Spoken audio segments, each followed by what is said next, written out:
Atterrissage en Roumanie à la mi-avril.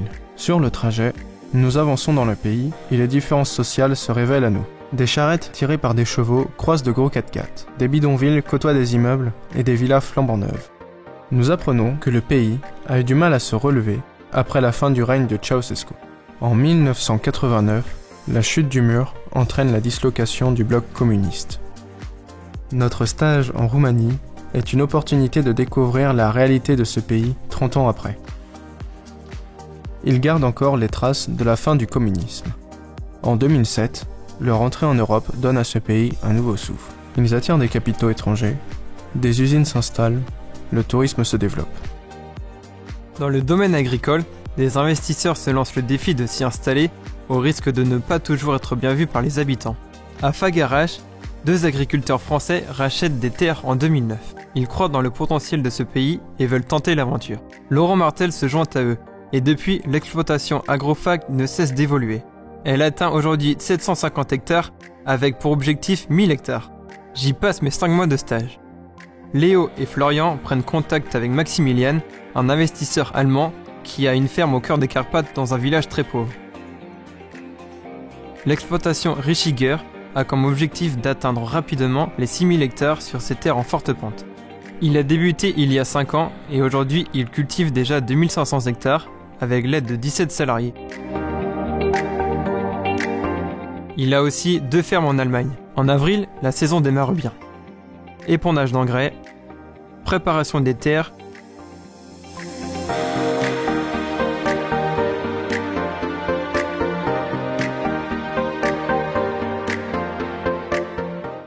les semis du maïs et du soja se succèdent.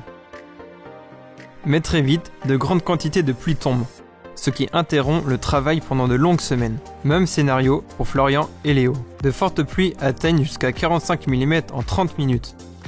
Ok, pas d'activité chez eux ni chez moi, il va bien falloir s'occuper les week-ends. Allons nous promener. Brasov, Sighișoara et sans oublier Bucarest. Heureusement, la vie n'est pas chère.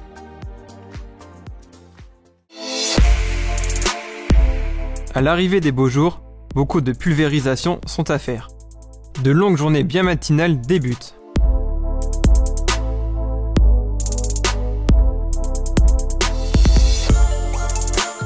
Fin juin, période creuse avant le début des battages, nous partons une semaine en vacances à Constanta, une ville au bord de la mer Noire. Entre berlines flambant neuves, hôtels 5 étoiles, de nombreux immeubles en construction et des plages privatisées, nous en avons plein les yeux. La piscine et la mer rythment notre semaine. Sur les conseils de nos maîtres de stage, nous visitons le détroit du Danube, lieu classé en réserve naturelle. Nous profitons d'un parc aquatique présent dans la ville. En restant dans les terres, nous n'aurions jamais imaginé voir un tel écart avec les campagnes. La belle vie a une fin. Nous devons revenir à la réalité.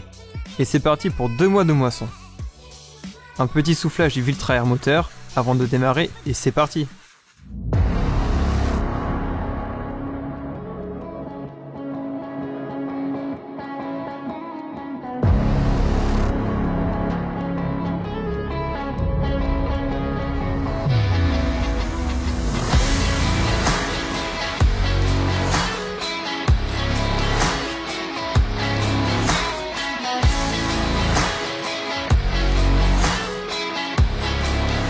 Cette année, les rendements sont faibles à cause de mauvaises conditions climatiques. Ils stockent les céréales à la ferme pour mieux maîtriser les prix de vente.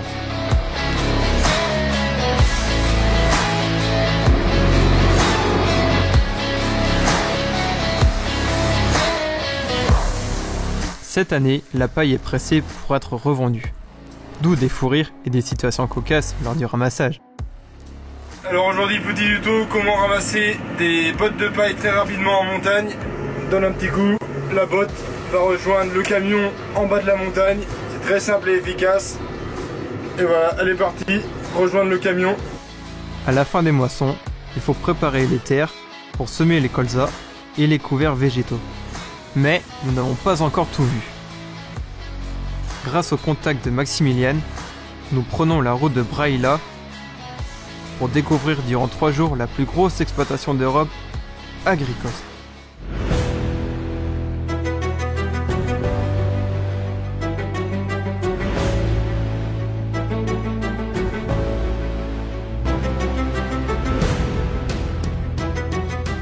La ferme de 57 000 hectares, qui appartient à un Qatari, est super impressionnante.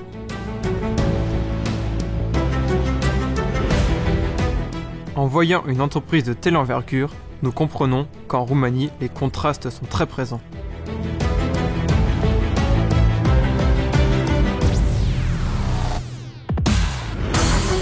Les jeunes du pays croient aussi dans l'agriculture.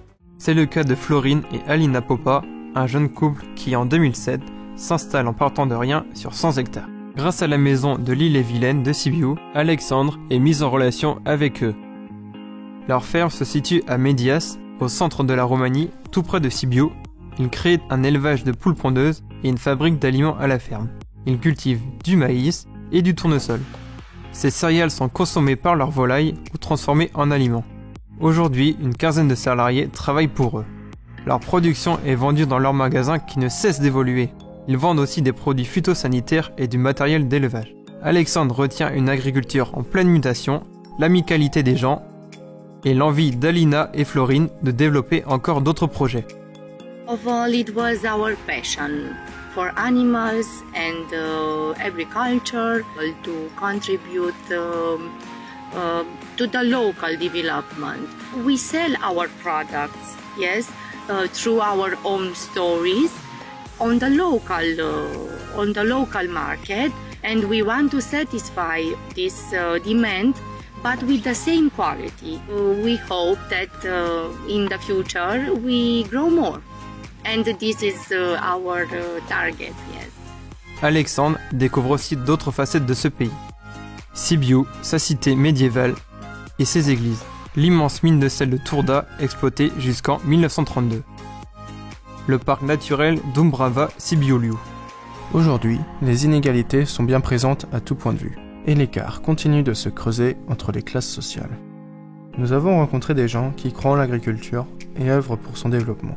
Ils relèvent ce défi, pas toujours simple. La Roumanie engendre un profit économique intéressant et gagne des places sur le marché européen. Nous les remercions infiniment pour leur accueil, leur sourire et leur bonne humeur.